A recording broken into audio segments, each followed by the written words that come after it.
So I just got back from baseball practice, and I'm gonna just eat some beer battered fish fillet, I guess. I think it's called Gorton's or something. I cooked it in my air fryer.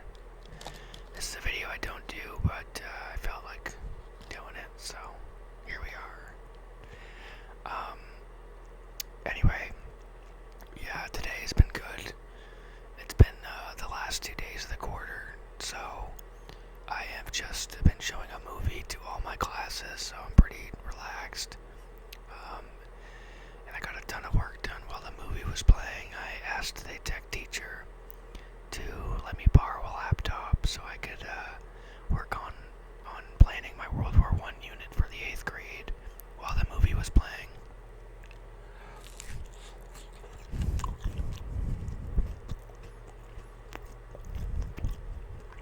That's pretty good. So, the first thing that I did was I graded all of my last assignments for my 7th graders.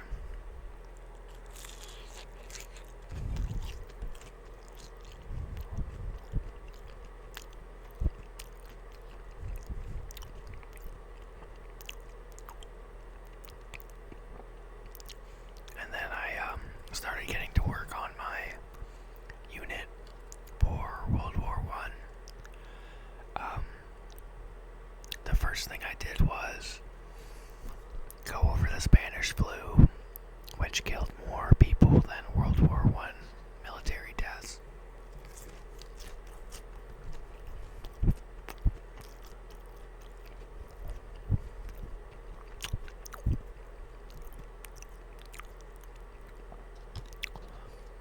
And then I started to read about the Battle of Verdun, Jutland, the Somme.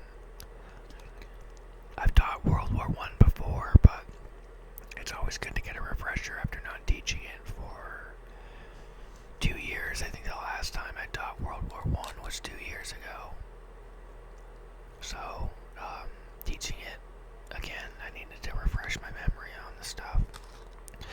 Battle of the Marne as well.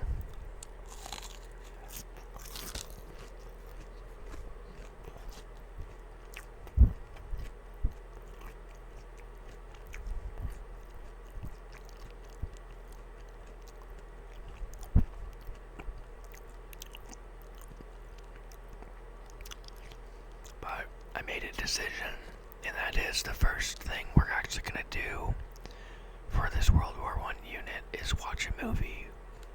And that may seem counterintuitive, but I'm going to use it as like the hook into the unit. So we're going to watch the movie War Horse, which is, it's got a lot of heavy, intense scenes, but it's got some light stuff that kind of balances it out.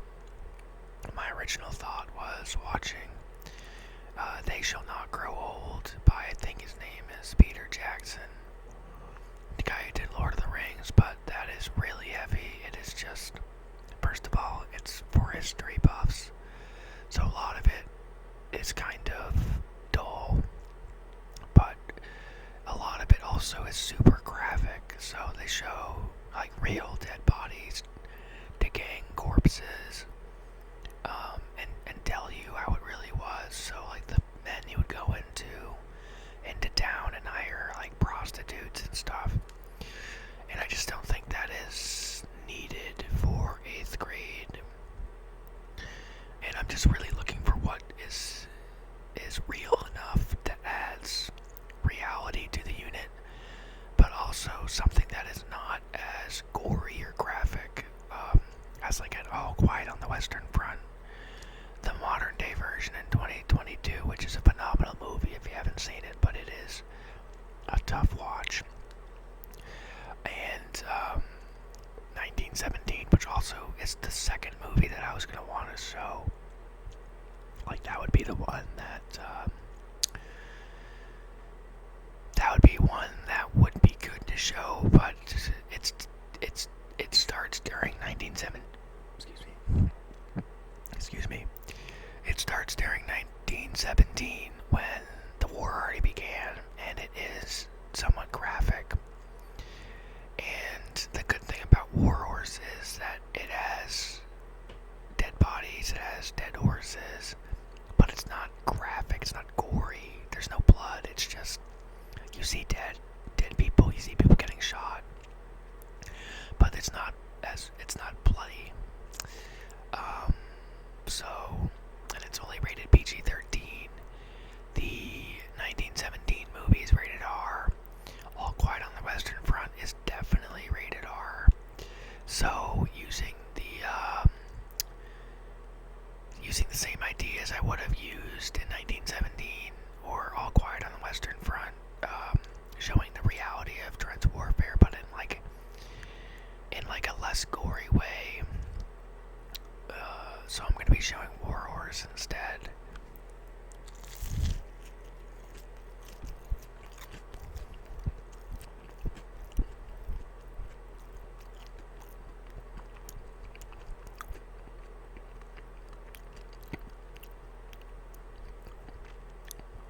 Now, it's a movie that I've seen before when I was younger. I think it came out in 2011, so I probably watched it close to when it came out. It starts off relatively normal. It starts off just like a horse movie. But then by the end of it, it's pretty entrenched in World War One and pretty real. They have a lot of great stuff like British cavalry charging into machine guns, which is a new invention. They show artillery firing. They show a great scene of people waiting out a bombardment. They have another scene of going over the top. They show the rats within the trenches. So it's actually really good for showing World War One. And I actually think it's going to be beneficial because a lot of it is emotional, and it's emotional because of the horse. Because the horse really has nothing to do with this. He's just unlucky enough to be a horse in Europe at the time. So one of the main points I always stress in my World War One unit is this is a war that is pretty dumb. It was based on, alliances and nationalism and imperialism, and it was brutal for these new inventions. So the stress I always stress in World War One, and something I always hear students always kind of relate back to me, is this war is really dumb. Like 17 to 22 million people are gonna die when they really didn't have to. Archduke Franz Ferdinand is killed, which is bad, but if all those alliances weren't a thing, then this whole war would have never happened. So I love to stress how dumb this war is.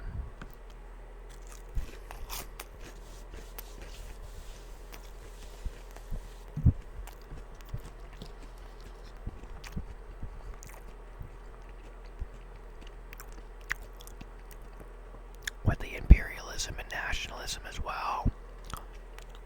These really powerful countries trying to get over one another.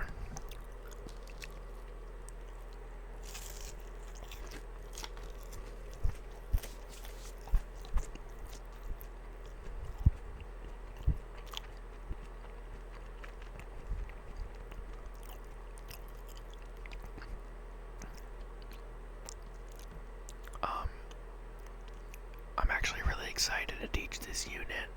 It's one of my favorites because I find it interesting. It's a short unit. It's only around 10 days, but it's jam-packed with a lot of stuff. So this next quarter, I'm going to go through World War One, the Great Depression, and the Roaring Twenties and the Great Depression.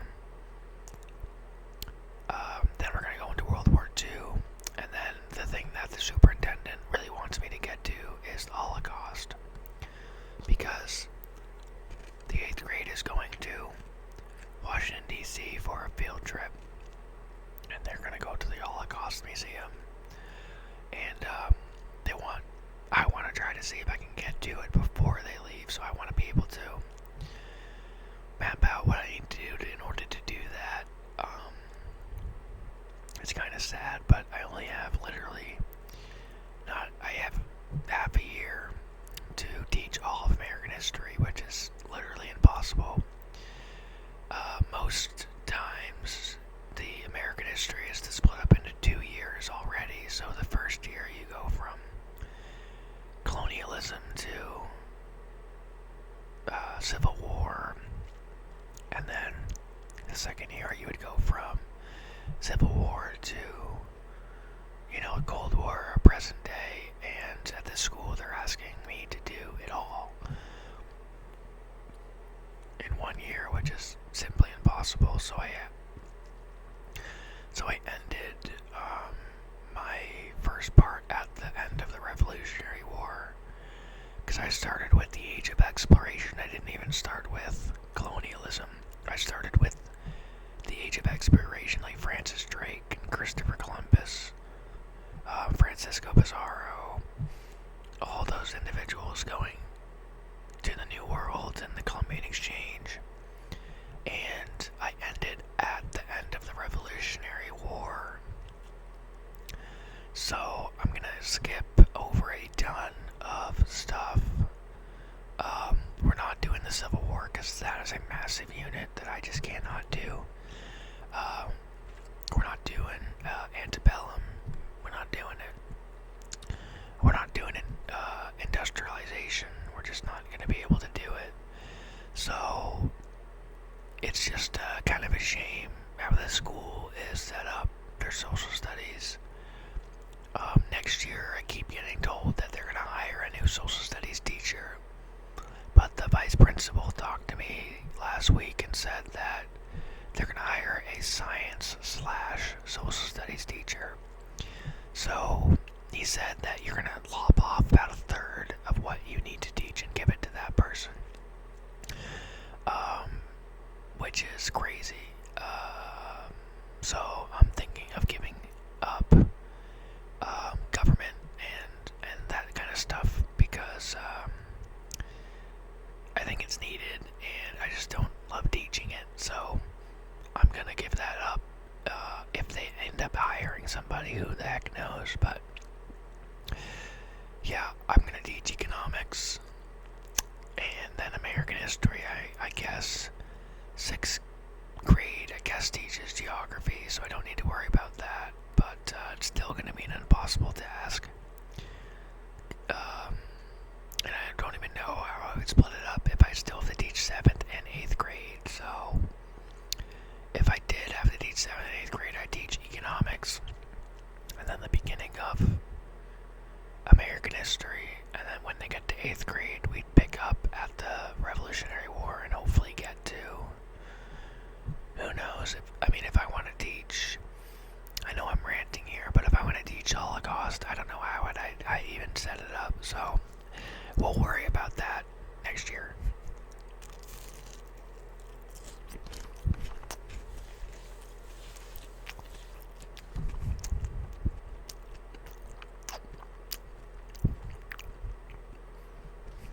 But baseball practice went really well. The Red Sox suck right now. They are now 2-7, which is the worst in the league. After making it to the playoffs last year, this is not how we thought they would start. Rangers Juarez was great last night until he wasn't. I think it was like the 5th inning when he just started giving up hits. I have no idea why. I don't know if he was tipping his pitches or it wasn't locating. They looked like okay hits, but they were in the zone. Not a lot of chase anymore. They were swinging at his stuff in the zone, so I don't know what they decided to do.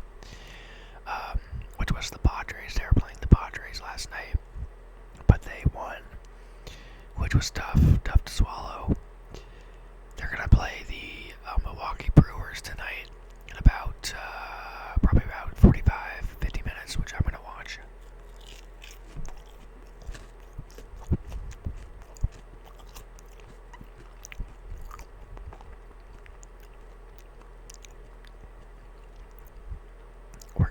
to, I guess I'm going to baseball practice again. We're going up to 5 days a week now, so from 3:15 to 4:45 is baseball. So I'm going to be getting back pretty late now. And then when games start, which is April 15th, I'm going to be getting back really, really late. So like, games are probably going to end I think they have 2-hour time limits, so it's going to be 4 to 6. But then if we're an hour away, I mean, I'm going to get back at like 7:38. So it's going to be a busy couple months, but at least it's going to go by fast. And before I even know it, it's going to be summertime. So yeah, I hope everybody had a good Easter Sunday. I went to Easter church with my family down in Westbrook. It was my sister's church, so it was kind of funny because everybody's like, "Oh, these are your siblings and family, the people you talk about, I guess." She brought her boyfriend. The first time I met him, he seemed pretty chill. We didn't talk a ton because we went to church, and then brunch. It was kind of like a whole group thing, but we got along well. We went to Andy's pub, and I got a burger with caramelized onions and some fries. It was pretty tasty. Got back around 4 because I went to Walmart to get some grocery shopping done, which is where I got these. And then I just kind of watched the game. I watched the replay of the game because the game started at 1:05 yesterday, and I was eating at that time. So watched the replay of the game, got frustrated. Played some guitar. I'm learning a new song, Beautiful Thieves by AFI. If you know it, let me know. But it's one of the goals this year is to learn more about guitar and get better at it, which is what I'm going to do while I watch the baseball game today.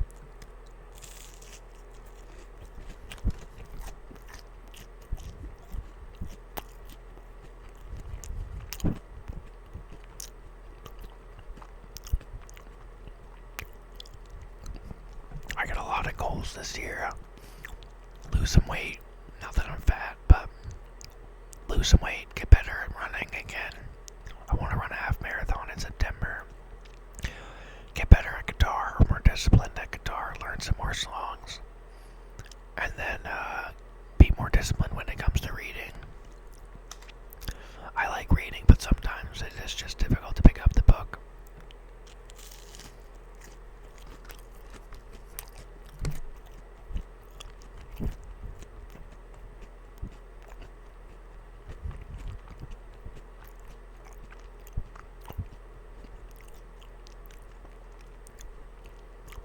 Especially when you have baseball practice and you gotta get things ready for school. It's just, where are you gonna find the time?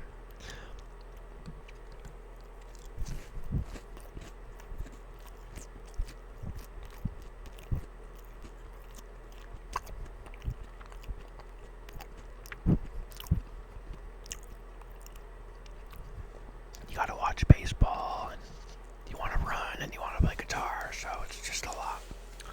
But I enjoy all of it, so I was gonna go running today. I don't think I am. I do have to make a schedule for running. It's not gonna be in the morning.